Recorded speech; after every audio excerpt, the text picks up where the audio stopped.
Hello student. तो आज हम लोग क्वेश्चन नंबर 5 लिख रहे हैं जो चैप्टर 3 का है, class 10th pair of linear equation in two variable. Exercise कौन सा है? 3.1। उसका क्वेश्चन नंबर क्या है?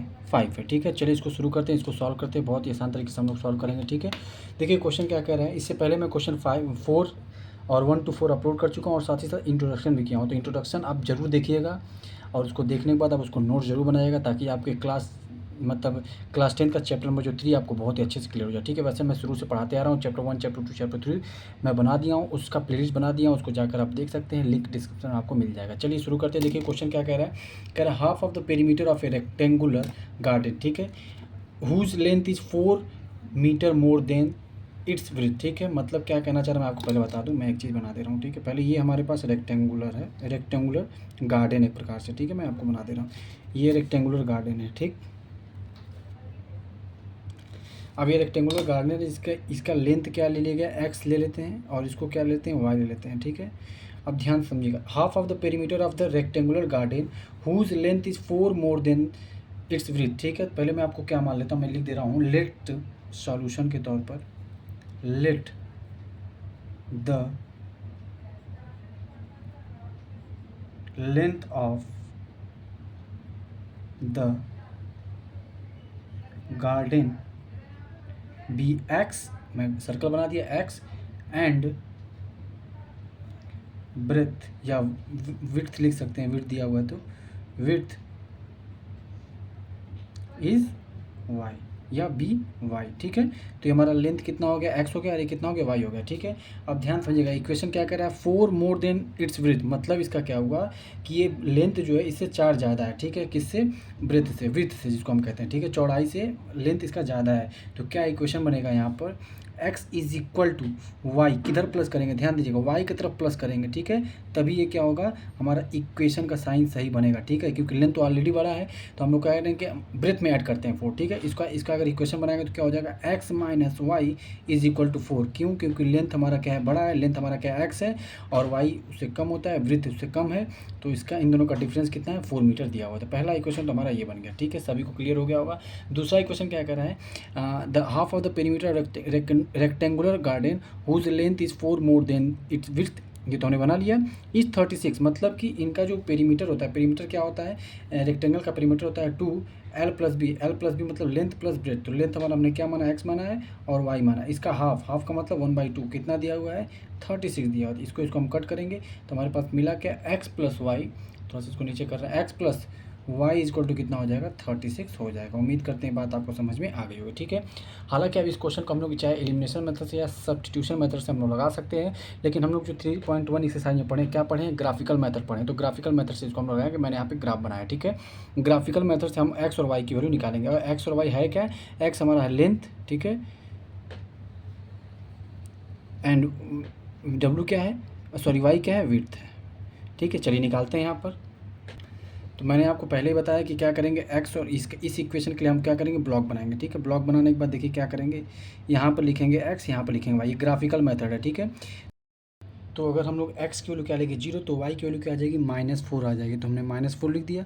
और अगर हम वाई की वैल्यू क्या लेते हैं? 0 लेते हैं। यहाँ पर वाई की वैल्यू अगर हम 0 लेते हैं, एक्स वैल्यू क्या आ जाएगी? 4 आ जाएगी। सिंपल सा ही हमारा हो गया। ठीक है, अब इस लाइन को बनाते हैं। ठीक है, देखिए मैंने 4 के फॉर्म में लिखा है, 4, 8, 12, 16, क्योंकि थोड़ा सा नंबर ज़्यादा था तो 1, 2 लिखते तो ज़्यादा मतलब लंबा हो जाता, बड़ा लंबा ग्राफ बनाना पड़ता है, इसलिए मैंने 4 के फॉर्म में लिख लिया। ठीक है, चलिए इसको लिखते हैं, इसका ब्लॉक बनाते हैं।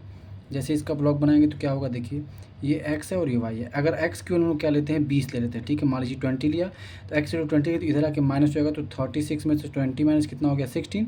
तो y की वैल्यू कितनी आ जाएगी? 16 आ जाएगी। ठीक है, सेम उसी तरीके से अगर हम y की वैल्यू क्या लें? 16, 20 ले, y की वैल्यू क्या लें हम लोग? 20 ले, तो उधर जाके माइनस हो जाएगा तो इसकी वैल्यू कितनी आ जाएगी? 16। हमारा 2 पॉइंट होगा, इसका नाम देते हैं ए, बी और ये देते हैं सी और ये डी। ठीक है, चलिए आगे चलते हैं।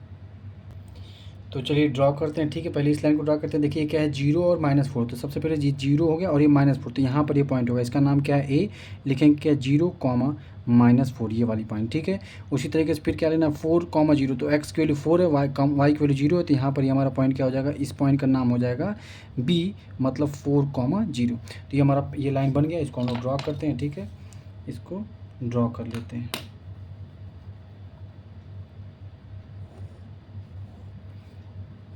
हमने इसको ड्रॉ कर लिया। इसका नाम क्या होगा?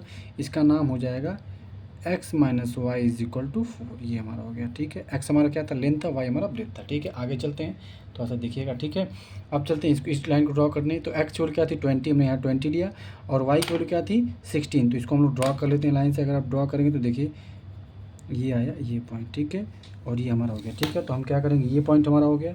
दूसरा पॉइंट देखिए, दूसरा पॉइंट क्या है, 16 और 20 है, तो एक्स की वैल्यू क्या है 16 है।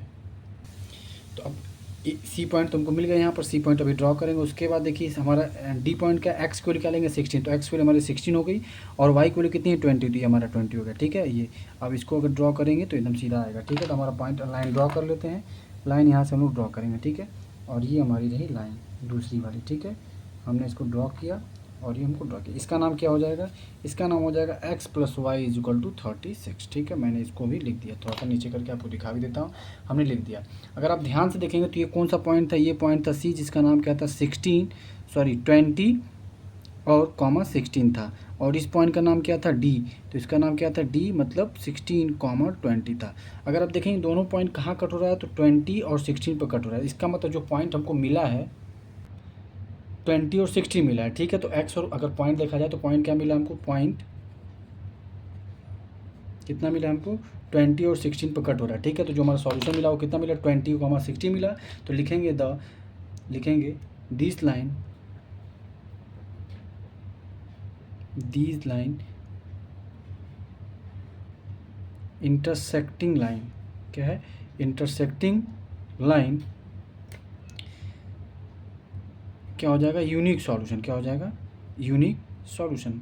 इसका मतलब ये लाइन क्या है, सिर्फ और सिर्फ ओनली वन पॉइंट पे क्या हो रहा है, कट कर रहा है। वो पॉइंट कौन सा है 20 और 16 है। इसके बाद लिखेंगे क्या, दैट इज 20, 16, दैट इज कौन सा पॉइंट है 20, 16। Therefore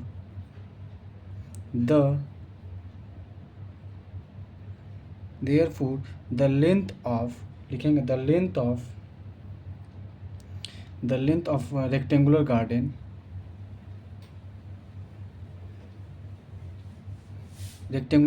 is 20 meter and width is 16 meter respectively। उम्मीद करते हैं क्वेश्चन आपको समझ में आ गया होगा। मैंने सिंपल आपको ग्राफिकली मेथड से समझाया कि इसका आंसर कितना होगा। जहाँ पर कट किया वही हमारा आंसर हो जाता है। तो एक्स, इसको हम बोलते हैं एक्स एक्सिस, इसको बोलते हैं वाई एक्सिस, और एक्स और वाई की वैल्यू हमने क्या माना था, एक्स हमारा लेंथ था और वाई हमारा क्या था विड्थ था। ठीक है, तो एक्स की वैल्यू 20 मीटर आ गई और वाई की वैल्यू कितनी आ गई 60 मीटर आ गई। उम्मीद करते हैं क्वेश्चन आपको समझ में आ गया होगा, किसी प्रकार की कोई दिक्कत आपको नहीं होगी। चैनल पर नए तो चैनल को लाइक शेयर सब्सक्राइब जरूर कर दीजिएगा। क्वेश्चन नंबर 5 हमारा कंप्लीट हो गया, अब हम लोग क्वेश्चन नंबर 6 पर आएंगे। ठीक है, थैंक यू सो मच।